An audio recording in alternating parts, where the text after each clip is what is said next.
Hi guys, this is Chris from KFC Creations. I'm just coming to show you what I've been doing. This is a DIY slash, this is what I've been doing kind of video. I made all these molds yesterday. My wholesale portion of my business has really been picking up.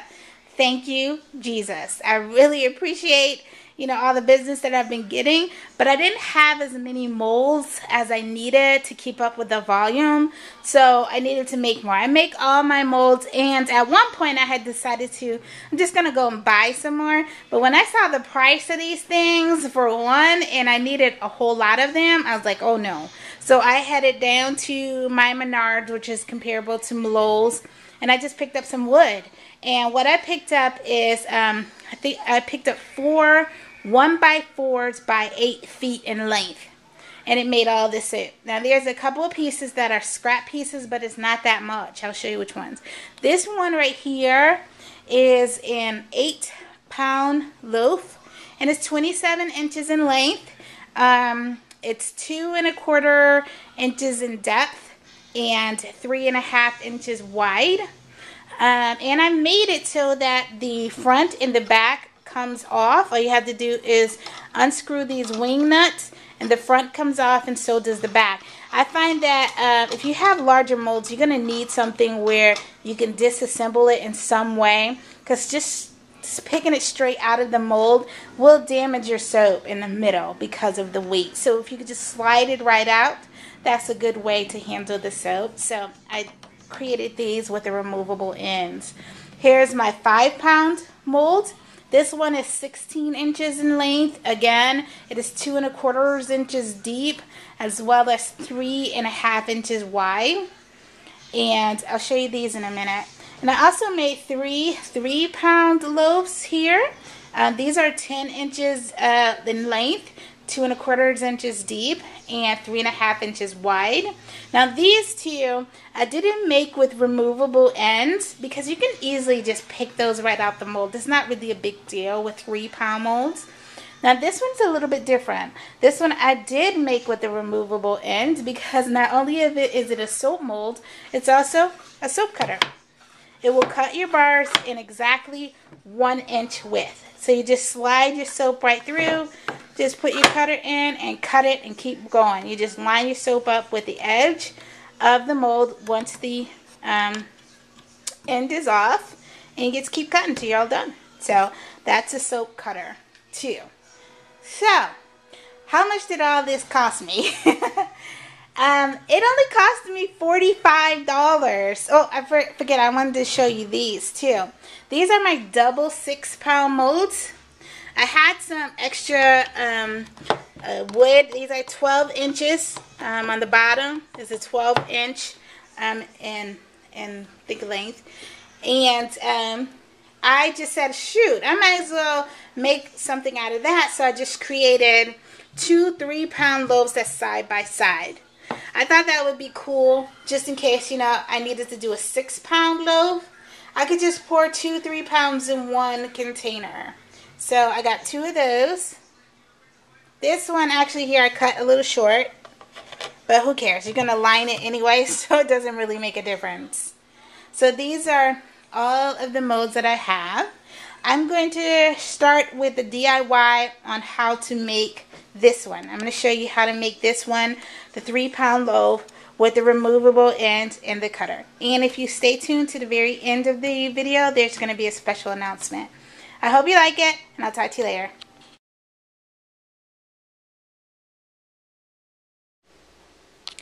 Okay, I have 2 long pieces of wood here. So we're going to make a 3-pound mold.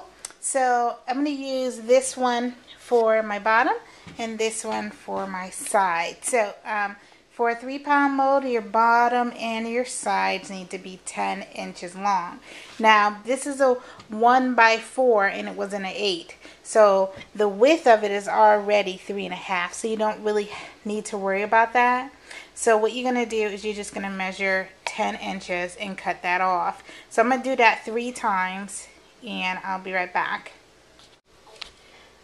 Okay, I got my 3 pieces cut here. I decided to use that whole one piece to do the bottom and the sides, because this is actually pine and this one is not. It's a warfer type of wood. So what I'm going to do is I'm just going to leave that alone. I found 2 more scrap pieces of pine here. They are a 1x6. So I'm going to have to, and these are going to be for the sides. The sides are going to be 5 inches wide and 3.5 inches high. So I'm going to cut those. I'm going to have to cut it both ways, wide and high. So I'll do that and I'll get right back. Okay, you guys, I cut one end piece. I wanted to come back. I don't actually show you my actual cutting because I am not a professional carpenter.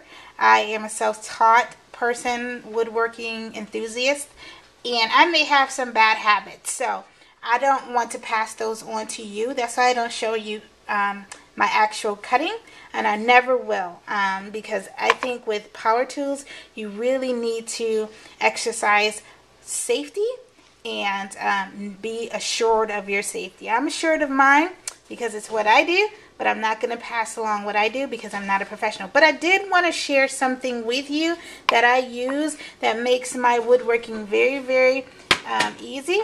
And this is it. This is a Craig square cut jig. And let me show you how this works. Sorry, it has dust all over it. What I do is when I make my marks on my board for my measurement, I just line this bottom part up and make it flush, and then I make a line here, and it makes an actual straight line.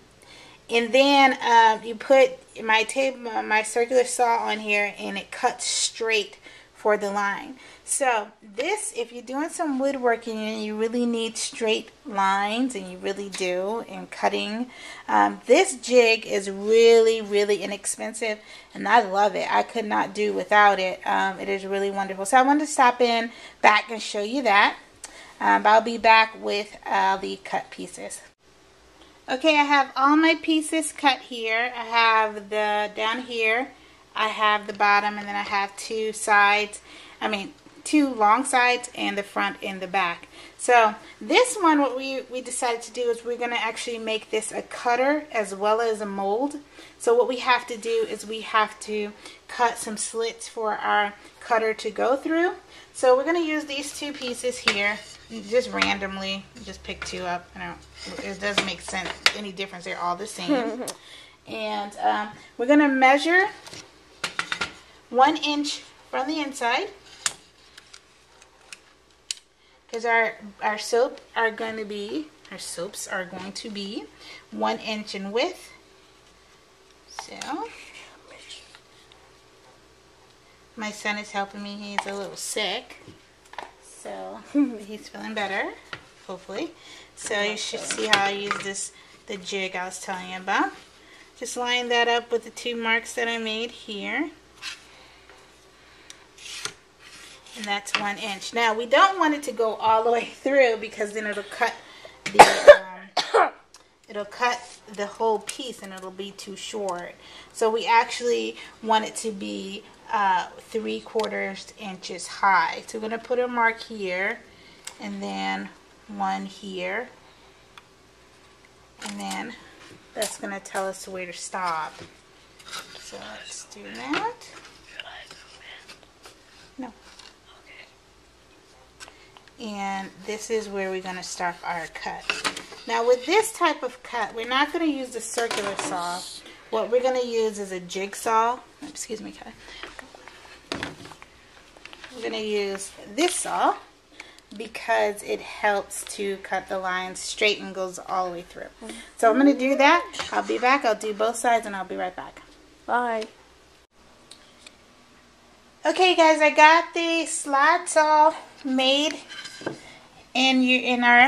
for our cutting apparatus in our 2 sides, and then we have a straight side here in our 2. I also cut the 2 back in the front. So all we're going to do now is actually put it together like a puzzle piece. We're going to take the bottom and glue the two sides here like that.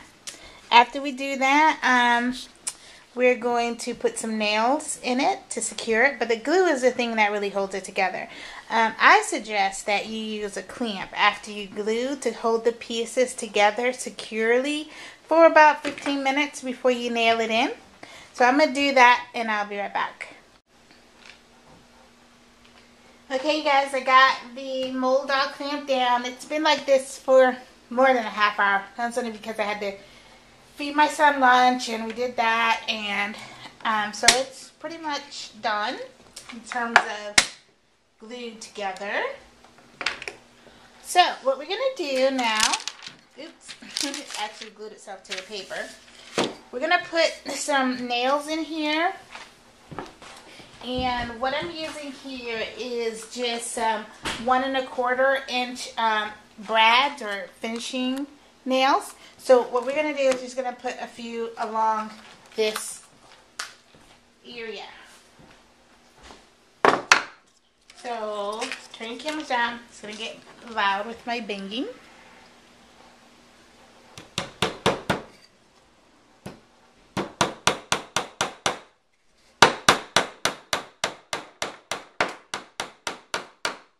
it goes just like that. I'm going to finish doing that and I'll be right back. I got all the nails in, the brads in here, so it's really fully secure. So what I'm going to do, now this is the actual hardest part of this whole project, is this next part. So what we're going to do is we could have easily like glued these tops onto here and just be done. Just glue them and, you know, just be done. But I don't want to do that because we actually have a cutter in this. So this is a dual purpose product. You know how I feel about dual purpose products if you watch my video. So we need to make sure that the soap can actually get through here so we can actually cut it. One other thing we want to do is we want to make sure that this cutter is aligned. So I'm going to bring you down so you can see the cutter is actually aligned. So have my cutter, and all you do is just slip it through. And it goes through really clear, really easy on both sides. So we know that's going to work. So what we're going to do, what we have to do now is to complete the top. So what we're going to do, we have our base here. Line it up like that best you can. As I said, this is probably the hardest part of the whole project. And what we're going to do is we're going to secure it with one of our grips or clamps.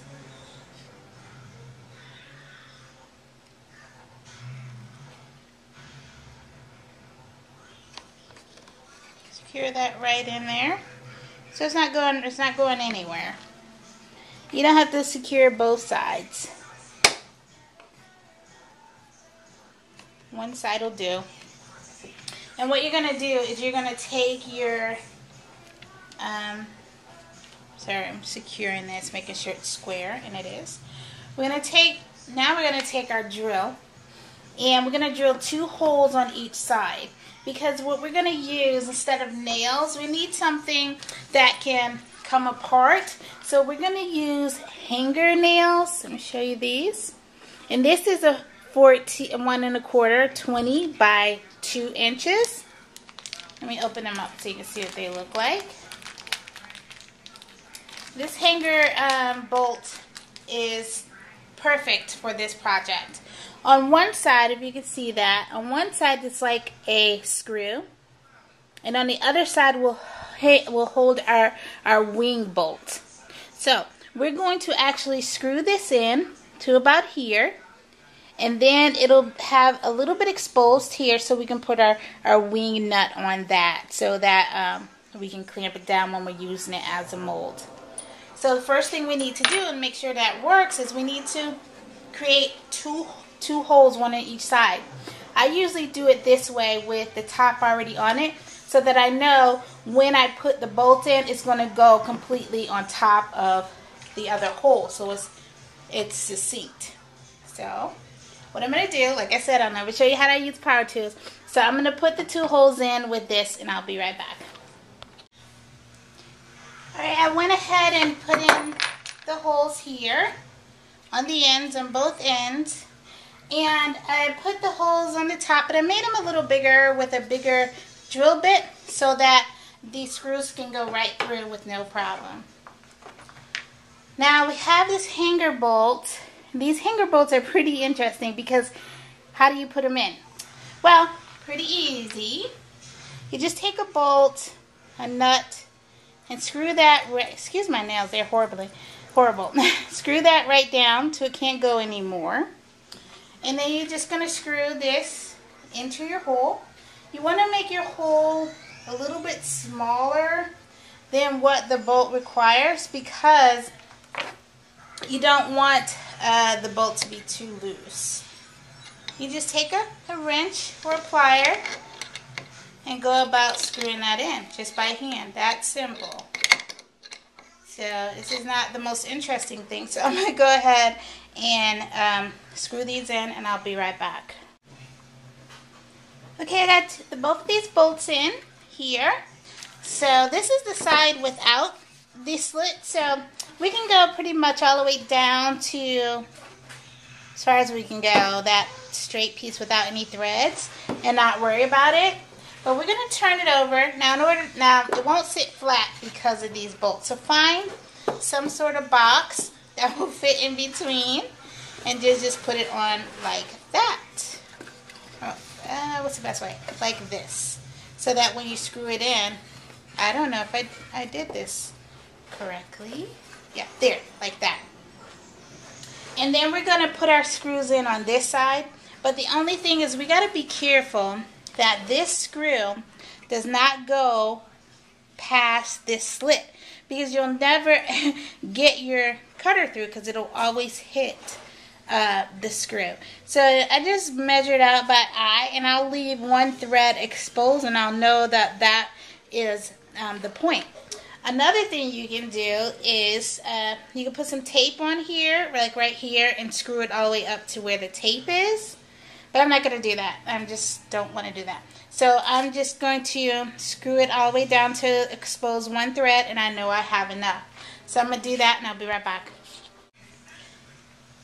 I got both the bolts in here, and they did not break the plane of the split, so we're good. Now you have to get this bolt off because it's not supposed to be there. The best way to do it, I found, is to take a plier. You want the actual box to come in towards you to use it for leverage. Take another wrench, squeeze the plier, get down on that wrench. Sorry, not usually this awkward. And then that's all. Just push it that way to support it to get that off. There you go. So I'm going to get the other one off. I got the bolts off. Now, as I said, putting these holes in is the hardest part of the whole project. Because as you see, I got too close to the edge. So I got a little chip here, but that's not going to affect the molds at all. It's not even going to affect the secureness of the bolt. So, just going to put that on like that. It goes on. I opened the holes a little bit so it goes on nice and smooth. And just put your bolts on, and it secures it down. That's why this little chip doesn't matter, because the pressure is going down and not to the side.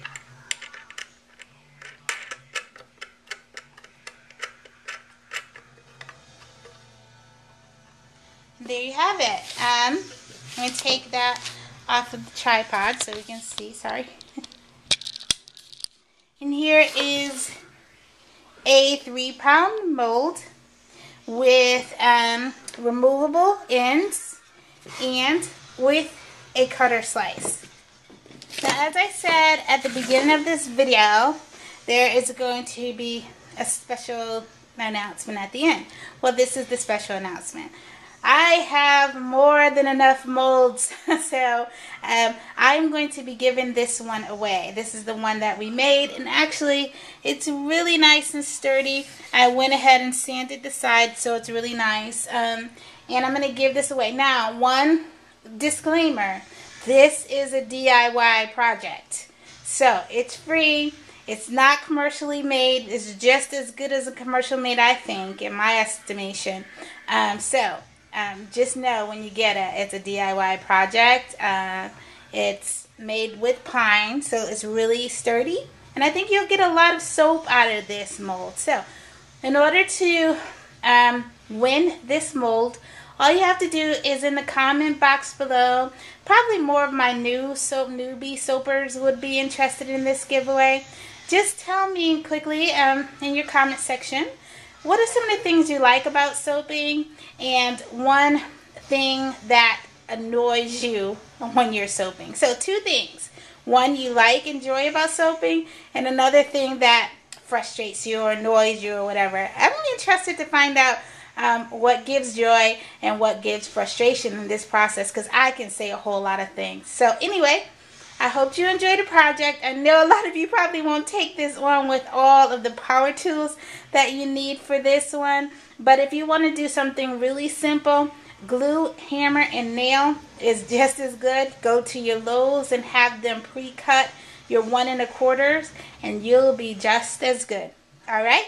Well, thank you guys, and I hope you enjoyed my little DIY.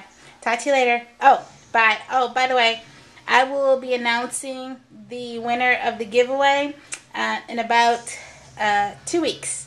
Okay? Or earlier. Okay, thanks. Bye.